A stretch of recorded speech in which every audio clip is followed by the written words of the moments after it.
আসসালামু আলাইকুম। শুরু করছি পরিযান পর্ব ৩৮। সন্ধ্যাবেলা কলপারে গিয়ে ইচ্ছামতো ভিজেছে পরি। মাতৃত্ব হারিয়ে ফেলেছে সে। এটা কিছুতেই মানতে পারছে না। আর কি কখনো মা হওয়া সম্ভব কি পরিপক্ষে? বেশি ভেজার কারণে শরীরে জ্বর নেমে এসেছে। তারপর আজকের ঘটনা পরীর মস্তিষ্কে বেশ গভীরভাবে আঘাত করেছে, যার জন্য উল্টাপাল্টা বকছে।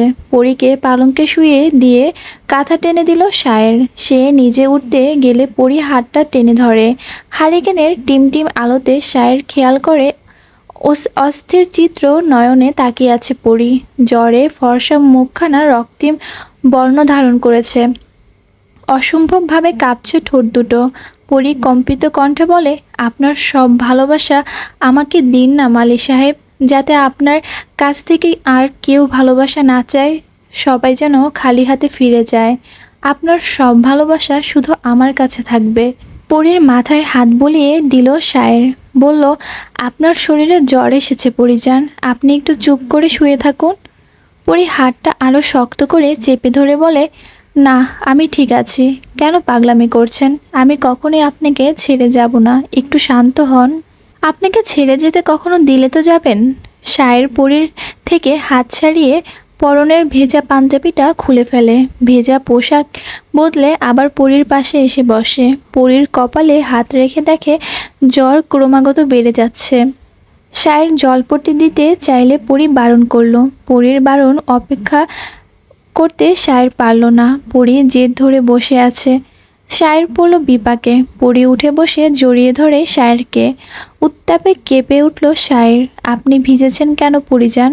এখন তো কষ্ট পাচ্ছেন। আপনি পাশে থাকলে আমার কোনো কষ্ট হবে না। বহু কষ্ট পার করে আপনার কাছে সুখের ঠিকানা খুঁজে পেয়েছি। আমার আর কষ্ট হবে না। আমার কাছেই তো আপনার সব কষ্ট। আপনার মতো চাঁদের গায়ে আমার মতো কলঙ্ক মানায় না পরিজান। আকাশের চাঁদের গায়ে যে কলঙ্ক আছে তা চাঁদের সৌন্দর্য বহন করে। তেমনি আপনিও আমার কলঙ্ক। এই কলঙ্ক ছাড়া আমার অস্তিত্ব নেই। বৃষ্টির তোড় বাড়ছে, বিদ্যুৎ চমকাচ্ছে, মেঘের আওয়াজ শোনা যাচ্ছে। পরীকে বুকে জড়িয়ে ধরে বসে আছে সায়ের। পরী ঘুমায়নি। সে সায়েরকে এটা ওটা জিজ্ঞেস করছে আর সায়ের উত্তর দিচ্ছে। সায়ের বুঝতে পারছে পরী কেন এরকম করছে। সে মা হতে পারবে না কখনো। কষ্ট তো হবেই। নিজের কাছের মানুষ যে এমন বিশ্বাসঘাতকতা করবে তা সায়ের ভাবেনি। সে তো ওদের কোনো ক্ষতি করেনি, তাহলে তারা কেন এরকম করলো? পরীকে অনেক মেহনত করে ঘুম পাড়াতে হলো। পরীর জ্বর নামা না পর্যন্ত সায়ের জেগেছিল, জলপট্টি দিয়েছিল। সকাল হলো কিন্তু বৃষ্টি কমলো না। গুড়ি গুড়ি বৃষ্টি নামতেছিল। বৃষ্টি মাথায় সায়ের কোথায় যেন বেরিয়ে গেল। ফিরল ঘন্টা দুয়েক পর। হাতে হাতে তার কিছু কাগজপত্র। পরী চুপচাপ সায়েরের কাজ দেখতে লাগলো। সব কিছু ঠিকঠাক করে বের হতে নিলে পরী জিজ্ঞেস করে, আবার কোথায় যাচ্ছেন? আর ওসব কিসের কাগজ? সায়ের মনে হলো এবার পরীকে সব জানানো উচিত। সে পরীর কাছে এসে বসে বলে, আমার ভাগের যেতটুকু জমি আছে তার দলিল এগুলো। আমি সব ওদের দিয়ে দিব। বিনিময়ে আমি আপনাকে নিয়ে একটু শান্তিতে থাকতে চাই। পরী কথা বলল না, শুধু সায়েরের দিকে তাকিয়ে রইল। সায়ের পরীর গালে হাত রেখে বলল, নিজের সাধ্যের মধ্যে রানীর মতো করে রাখবো আপনাকে। রাজা হতে পারবো না কখনো, তবে কোনো রাজার সাধ্য নেই আমার মতো হওয়ার। আমার মতো করে আপনাকে কেউ আগলে রাখতে পারবে না পরিজান।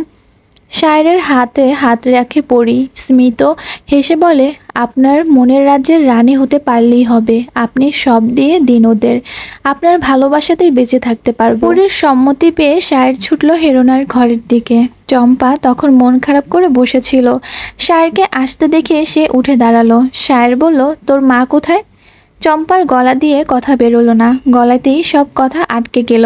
আঁচলে হাত মুছতে মুছতে হেরোনা এলো। সায়ের দলিলটা হেরোনার হাতে দিয়ে বলে, এই নিন আপনাদের জমি। এতটুকু সম্পদের জন্য আমার সব কিছু কেড়ে নিলেন। এবার আশা করি শান্তিতে থাকবেন। আপনাদের কারো ছায়া যেন আমার পরিজনের উপর না পড়ে। আমার ধৈর্যের বাঁধ ভাঙার সময় কিন্তু এসে পড়েছে, তাই সাবধান। ঘর থেকে বের হওয়ার আগে সায়ের চম্পাকে উদ্দেশ্য করে বলে, যে মানুষটা তোকে এত কাছে টানলো আর এত বড় ক্ষতি করতে তোর বুক কাঁপলো না? তোর মুখ যেন দ্বিতীয়বার আমি না দেখি। শায়ের চলে গেল। চম্পা কাঁদতে লাগলো মাটিতে বসে। হেরোনার দিকে তাকিয়ে বলতে লাগলো, তোমার সম্পদ তো তুমি পাইছো মা, আমি কেন আমার সম্পদ খোয়াইলাম? তুমি পারলা না আমার সম্পদ আয়না দিতে। হেরোনার মুখ গম্ভীর দেখলো সে মনে মনে ভীষণ খুশি। শায়ের যে ওকে সব দিয়ে গেছে। তিনি এত ভাবলেন এবার চম্পাকে বড় ঘরে বিয়ে দেবেন, তাহলে ওনার শোলকলা পূর্ণ হবে। দিন মাস পেরিয়ে বছর ঘরে পরি মন খারাপ করে বসে থাকে বাড়ির জন্য, কিন্তু সময়ের অভাবে শায়ের পারে না পরীকে নিয়ে যেতে। কিন্তু তার ভালোবাসার কোনো কমতি রাখেনি শায়ের। পরি কখনো প্রশ্ন করতে পারেনি শায়েরকে, জিজ্ঞেস করতে পারেনি শায়ের তাকে ঠিক কতখানি ভালোবেসেছে। তার প্রমাণ সে পদে পদে পেয়েছে। শায়েরের ছোট ঘরটা রাজপ্রাসাদ মনে হয় পরীর। সারাদিন রাত ঘরে বসে কাটে ওর। সেদিনের পর থেকে পরি সম্পূর্ণ একা থাকে। চম্পা তো আসে না, এমনকি চামেলিকেও আসতে মানা করেছে, কেননা চামেলি সহজ সরল মানুষ, কখন কি বুঝিয়ে পাঠাবে কে জানে। তবে মাঝে মধ্যে চামেলি উঠোনের দরজা খুলে উকি দিয়ে দু এক কথা বলে, আবার চলে যায়। এমনই একদিন চামেলি এসে বলল, ভাবি আবার বিয়া ঠিক হইছে। তাই নাকি? কোথায়? পাশের গ্রামের সুজনের লগে। মায়ে কইল এই শুক্রবার বিয়া। পরি কথা বলল না, একটু চুপ থেকে চামেলি আবার বলে, আমার ভালো লাগে না ভাবি, তুমি তো আইবা না বিয়াতে, আমি একলা একলা কি যে করবো। কিছু করার নেই চামেলি, তোমার ভাই চায় না আর আমিও চাই না। আপার মা একটু ভালো না ভাবি, শায়ের আসার সময় হয়ে গেছে। তাই পরি বলল, তুমি এখন যাও চামেলি, তোমার ভাই এখনই চলে আসবে, তোমাকে দেখলে বকবে। চামেলি মন খারাপ করে প্রস্থান করলো। পরিও নিজের কাজে চলে গেল। সব কিছু জানার পর খুশি নাও তার ভাইয়ের বউদের সাথে কথা বলে না। তিনি পরীকে নিয়ে ছোটেন নানা ফকিরের কাছে। মাতৃত্বের স্বাদের জন্য পরি নিজেও যায়, কিন্তু কোনো লাভ হয় না। কত ওষুধ খেয়েছে তাও ইয়াত্তা নেই। দিন শেষে পরি হতাশই হয়েছে, তবুও আল্লাহর উপর ভরসা রাখছে। শায়ের ফিরলে ওর মন খারাপ কখনোই থাকে না। পরি জানে ওর হাসি মুখ দেখলে শায়ের সব ক্লান্তি দূর হয়ে যায়।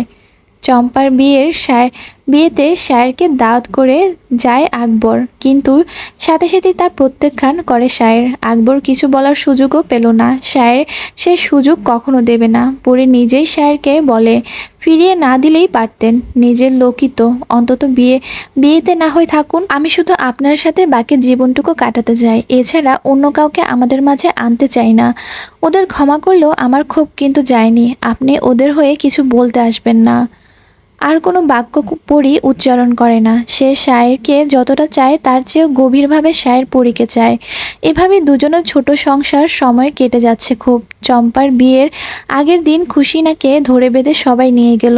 যতই হোক তার তো যাওয়া উচিত, একমাত্র ফুপু বলে কথা। শায়ের নিজেই খুশিনাকে যেতে বলেছে। শায়ের তাই সন্ধ্যা হতেই বাড়িতে এসে পড়েছে, না হলে পরি একা হয়ে যাবে। হঠাৎই চম্পা ছুটে আসে এবং ঝাপটে ধরে শায়েরকে। আকস্মিক ঘটনাতে শায়ের নিজেকে ছাড়ানোর বদলে চুপ করে দাঁড়িয়ে থাকে। চম্পা কাঁদতে কাঁদতে বলে, মাফ করো শেহরান ভাই, আমি মার কথার সব করছি, আমি তো ইচ্ছা করে কিছু করি নাই, আমি তো তোমারে চাই, এখনও ছাইরা দিও না, আমি বিয়া করতে চাই না, মইরা যামো আমি। হাতে টান লাগতে ঘাড় ফিরে তাকায় সে। পরি এক ঝটকায় চম্পাকে শায়েরের থেকে ছাড়িয়ে আনে। ক্রোধ নিয়ে তাকিয়ে বলে, তোমার মুখটা আমি দেখতে চাই না চম্পা, আমার স্বামীকে ছোঁয়ার সাহস দ্বিতীয়বার দেখিও না। আমি কিন্তু অত ভালো মেয়ে না যে বারবার তোমার অপরাধ ক্ষমা করে দেব। চম্পাকে কথা বলার সুযোগ না দিয়ে পরি ওকে ধাক্কা দিয়ে ঘর থেকে বের করে দিল। শায়ের চুপ করে দাঁড়িয়ে রইল। সে চম্পাকে কিছু বলতে চেয়েছিল, কিন্তু তার কথাটা পরি বলে দিয়েছে। পরি যে একা কত লড়াই করছে তা ধারণার বাইরে। চম্পার বিয়ে না হওয়া পর্যন্ত শায়ের আর বাড়িতে আসলো না। তবে বিকেলে একটা চিঠি এসেছে শায়েরের নামে। চামেলি খামটা এসে পরীকে দিয়ে যায়। চিঠিতে ওলটপালট করে দেখে পরি। চিঠির উপরে দেওয়া ঠিকানা দেখে সে। নূরনগর থেকে এসেছে চিঠিটা। পরি একবার ভাবলো খুলে দেখবে, যেহেতু চিঠিটা শায়েরের নামে তাই অন্যের চিঠি খোলা ঠিক নয় ভেবে পরি খুলল না। রাতে শায়ের ফিরতে চিঠিটা দিল পরি এবং বলল, নূরনগর থেকে আপনাকে কে চিঠি পাঠিয়েছে? নামটা লেখেনি, খুলে দেখুন তো। শায়ের চিঠিটা হাতে নিয়ে আবার রেখে দিল। বলল, এখন পড়তে ইচ্ছা করছে না, পরে পড়ব। পরি ভাবলো শায়ের ক্লান্ত, তাই চিঠিটা আগের স্থানে রেখে দিল। তবে শায়েরকে বিচলিত দেখাচ্ছে খুব, কোনো ঝামেলা হয়েছে। রাতে তেমন ঘুম হলো না পরির, ভয়ানক একটা স্বপ্ন দেখে জেগে উঠল সে।